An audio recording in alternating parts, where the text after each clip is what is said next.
So this topic is often talked about, often misunderstood, and often gotten wrong on the first 2 to 3 tries. So what am I talking about? Cooling system. So let's get in here and talk a few basics and help somebody understand what they're doing wrong. All right, so the best way I know to show you and teach you what I have learned is to show you and teach you on the car that I learned it on. And that is my 1954 Ford two-door Club Coupe. So, briefly, this car originally came with a 239 cubic inch Y-block engine, okay? And it made 130 horsepower. Was it. The radiator tank you're looking at right here is the factory tank from 1954. And it was either a 2 or 3 core radiator.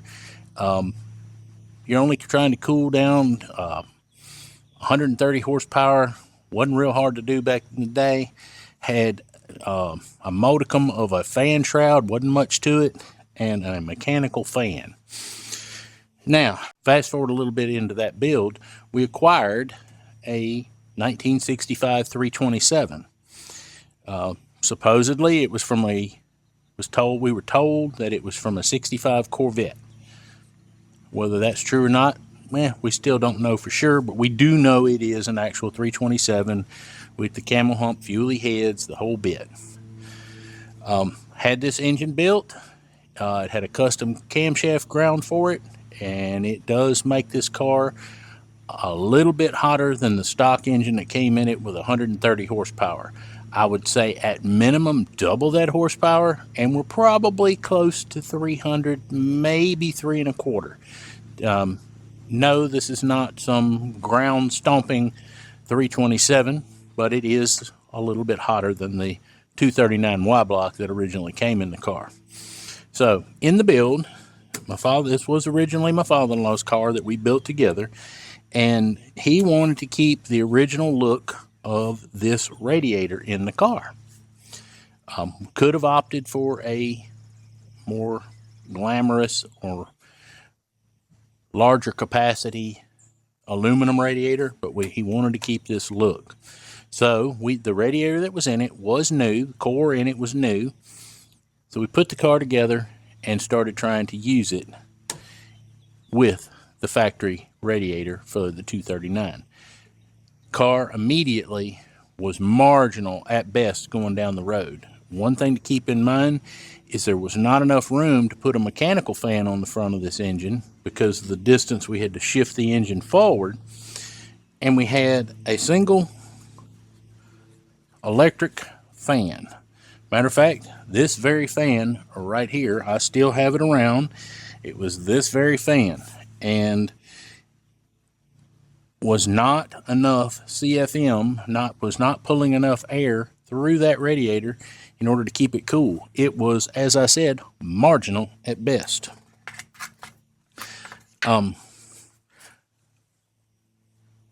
It did not want to parade. If you tried to put it in traffic, it would run hot within 5 minutes of being in a parade. You were doing good if you could sit through a long traffic light and then get the car moving. It wanted to try to run hot. So, my father-in-law we took the radiator back out. He carried it over to a radiator shop in town where we were at the time in Mobile, Alabama. And this is back when you could still order reasonably priced radiator cores.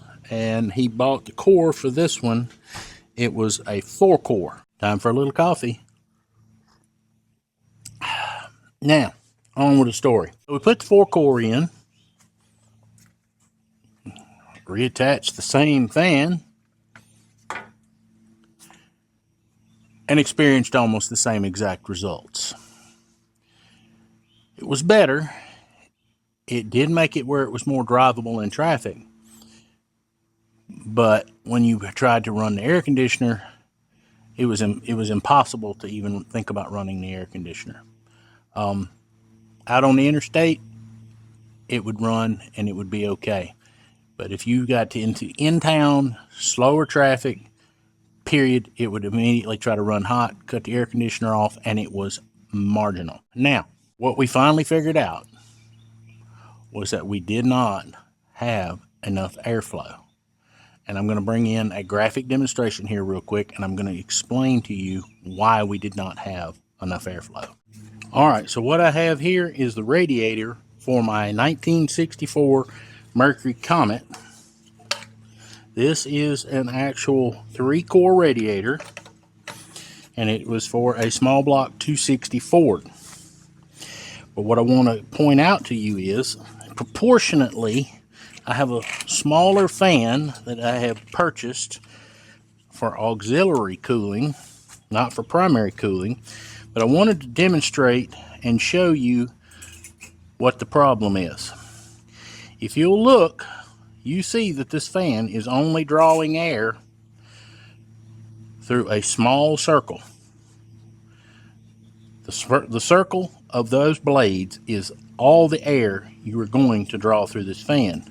So what you're going to lose is you're not going to be sitting in traffic. You're not pulling air through any other portion of this radiator where this fan is not positioned. So you're having coolant that is not getting cooled and being returned to the engine.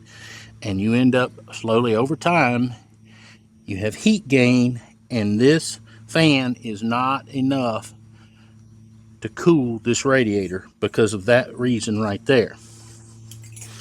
Now, we're going to get set up, and I'm going to show you what we did on this 54 Ford that enabled us to finally fix the problem. This was done back in the days before YouTube and there was anybody out there telling you anything or giving you any kind of information. This shroud is basically the same dimension as the width of the radiator, and it goes the complete height of the radiator of the core. Okay, this is the fan motor. The fan motor is about that big around, heavy duty. This was sourced from cooling components out of Memphis, Tennessee, and they are still in business today, and they still are making these fans. I think they now have an upgraded version with a brushless motor. And so if that tells you anything at all, this was done, like I said, before the YouTube days. And probably means that I did this fan in 2005, 2006, somewhere along in there. So that means this fan has been in this car for approximately 20 years. Still works, still does exactly what it was supposed to do, no problems. I added a fan controller with AC input. It has a engine temperature input probe that goes into the bottom of the radiator. I was able to utilize the drain cock, and I wired for a manual override switch just in case I have a problem. If the AC input or if the engine temperature controller do not trigger the fan to come on, I have a manual override. If the relay fails, I know how to get out and wire around that relay and make this fan run continuously, if nothing else. But the key takeaway and what you need to understand is the fan, the width of this fan shroud and fan are almost the same width as the radiator core and top to bottom. So it is drawing air through the entirety of the fan core. That was the final piece to solve our cooling problem. First of all, you got to get enough flow through the radiator to support the engine that you're trying to support. And then you have to get enough airflow through the core to support the heat load that is being generated by the engine. All right, so let's pull all these things together and go over and talk about a few common problems that happen with cooling systems, and people either misdiagnose or misunderstand what's going on. If you have a vehicle that you have upgraded the engine a little bit with a mild camshaft, most cooling system radiators will take care of that. It's not that big a step that you're going to create overheating problems. Occasionally, you can, if you've changed carburation, you could be running a lean condition, and that will running lean generates more heat. If you don't have your timing dialed in and your timing's not spot on, that can generate more heat and cause problems as well. What spurred me to do this video today is I see the same question asked on different forums. It's the same problem over and over and over and over again. And it goes like this. My car cools fine when I'm driving down the road, but it overheats in traffic. You've already answered your own question if you will think about what's going on. When you're driving your vehicle down the road, you are getting more than sufficient airflow through your radiator, okay, in order to keep it cool. If it only starts to overheat at parade or when you're sitting still idling, then you have an airflow problem.